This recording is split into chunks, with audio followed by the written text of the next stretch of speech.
भारत ने जबरदस्त कमबैक किया है इस टेस्ट मैच में और पहले टेस्ट मैच की गलतियों से सीखा है और फिर उसके बाद सरप्राइज किया है इंग्लैंड को through team selection, strategy, execution और जिस तरह से अभी तक इस टेस्ट मैच को बॉस किया इन्होंने। देखिए, सबसे जो वंडरफुल एक स्ट्रेटजी पॉइंट ऑफ व्यू से काम किया उन्होंने, कुलदीप यादव की सिलेक्शन थी। आसान सिलेक्शन नहीं थी, इसलिए कि ये रेगुलर नहीं है टेस्ट क्रिकेट में भारत के लिए, मगर सिचुएशन को भांपा। सिचुएशन क्या थी कि इंग्लैंड ने पहले मैच में रिवर्स स्वीप और स्विच हिट के थ्रू बॉलर स्पिनर्स को एक तरह से पागल कर दिया। सो कुलदीप यादव के खिलाने से क्या हुआ कि ये क्योंकि लेफ्ट आर्म लेग स्पिन करते हैं, गूगली करते हैं, टॉप स्पिन करते हैं, तो ऐसे बॉलर जो मिस्ट्री बॉलर होते हैं इनके खिलाफ इस तरह की इनोवेशन, इम्प्रोवाइजेशन, रिवर्स फ्लिक कह लें या रिवर्स स्वीप कह लें या स्विच हिट कह लें, ये खेलनी मुश्किल हो जाती है। और कुछ ऐसा ही हुआ क्योंकि एक दफा वो ब्लॉक कर दिया भारत ने इंग्लैंड की ऑप्शंस को, तो फिर उसके बाद कहानी आसान हो गई।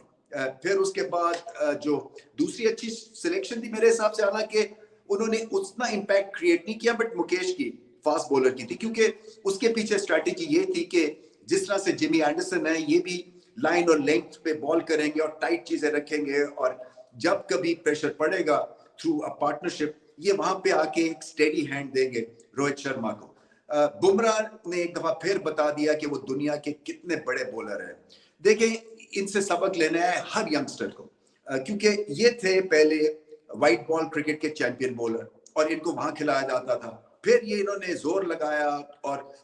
क्लियरली जो गोल्स थे, जो ड्रीम्स थी, वो यही थी कि ऑल फॉर्मेट का चैंपियन बॉलर बनना है। आसान नहीं होता, क्योंकि देखिए टेस्ट क्रिकेट में फास्ट बॉलिंग आजकल कोई करना नहीं चाहता। एक तो फिटनेस इश्यूज हैं, एटीट्यूड इश्यूज हैं, और फिर जब आपको इंस्टेंट ग्रेटिफिकेशन मिल जाती है, इंस्टेंट स्टार्टअप मिल जाता है T20 के बाद, पैसे भी मिल जाते हैं, तो क्यों इतना जोर लगाए 5 दिन में। मगर अगर आपके अज़ाइम, अगर आपकी ड्रीम्स बड़ी हैं, तो फिर बुमराह बन जाते हैं। उनका फैंटास्टिक ट्रैक रिकॉर्ड है टेस्ट क्रिकेट में, सेकंड फास्टेस्ट 150 विकेट्स, और ऐसी पिच के ऊपर उन्होंने कमाल बॉलिंग की। कंप्लीट बॉलर है, नए गेंद से तंग करते हैं, पुराने गेंद से तंग करते हैं, जो एक ऑफ कटर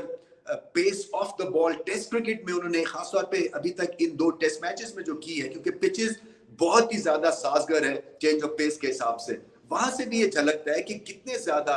ये अक्लमंद और सलाहियतमंद ये बॉलर है, क्योंकि सिचुएशन को भाप के फिर एडजस्ट करते हैं। और यॉर्कर है, इनके पास पेस बहुत अच्छी है, और अटैकिंग फॉर्म में भी बॉलिंग करते हैं, डिफेंसिव फॉर्म में भी बॉलिंग कर सकते हैं, और एक एसेट है, जो बहुत बड़े एसेट है, वो जायसवाल भी है। इसलिए कि क्या ग्रेट स्टोरी, हमें सब पता है कि किस बैकग्राउंड से ये आए, हम्बलिंग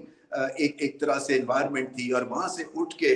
जो है मुंबई आते हैं, और उसके बाद जिस तरह से इन्होंने कठिन वक्त देखा, उसके बाद जो ये चीज प्रोड्यूस करे, इससे पता क्या चलता है कि अगर आप में हिम्मत है, आपकी ड्रीम्स हैं, और अगर आप कुछ बनना चाहते हैं, और डेस्परेशन, देखिए जब डेस्परेशन का एक मोड जो है ना, वो इंसान के लिए बड़ा कई दफा कामयाब होता है, क्योंकि जब आप डेस्परेट मोड में चले जाते हैं ना, तो फिर losing is not an option वाली एक माइंडसेट आपका बन जाता है। सो इन्होंने भी ये कहा कि मैं वापस उस बैकड्रॉप में, उस बैकग्राउंड में नहीं जाऊंगा जहां से मेरे एक कहानी शुरू हुई थी 10 साल बच्चे की। मैं अब आगे से आगे बढ़ूंगा, और फिर जो इन्होंने करके दिखाया, जैसे बुमराह ने करके दिखाया कि T20 के चैंपियन बल्लेबाज से अब टेस्ट क्रिकेट के चैंपियन बल्लेबाज बन गए, और इन्हीं की वजह से भारत जो है ये ड्राइवर सीट में है। बहुत आला इनिंग्स है, एग्रेसिव भी हैं, और ऊपर वाले की खास इनायत है, इसलिए कि टेक्निकल एतबार से बहुत अच्छा खेलते हैं, और गेम अवेयरनेस है, गेम इनकी काबू में है, एडजस्ट बहुत अच्छा करते हैं, और 1-2 फेलियर्स के बाद अपनी नेचुरल गेम से हटते भी नहीं है। फिर लेफ्ट हैंडर है, लेफ्ट हैंडर का बहुत फायदा होता है, एंगल पे बॉल करने पड़ते हैं लेफ्ट हैंडर को, और कई जो बॉलर्स हैं उन पे खौफतारी हो जाता है जब वो लेफ्ट हैंडर को बॉल कर रहे होते हैं। तो उस लिहाज से भी इनका रन्स करना बड़ा इंपॉर्टेंट था भारत के लिए, और इन्हीं की वजह से एक मैसिव लीड मिली है भारत को। मुझे लगता है भारत ये टेस्ट मैच नहीं हारेगा, क्योंकि पिछले टेस्ट मैच की गलतियों से, और जो लीड इंग्लैंड ने मैसिव कंसीड की थी, और एक तरह से ठंडी सी परफॉर्मेंस थी सेकेंड इनिंग्स में भारत की तरफ से, वो दोबारा रिपीट होने वाली नहीं है। और ये पिच जो है इंग्लैंड के लिए और खराब होती जाएगी, और मुश्किल होती जाएगी, और उनके लिए अब कहानी बड़ी मुश्किल हो गई है।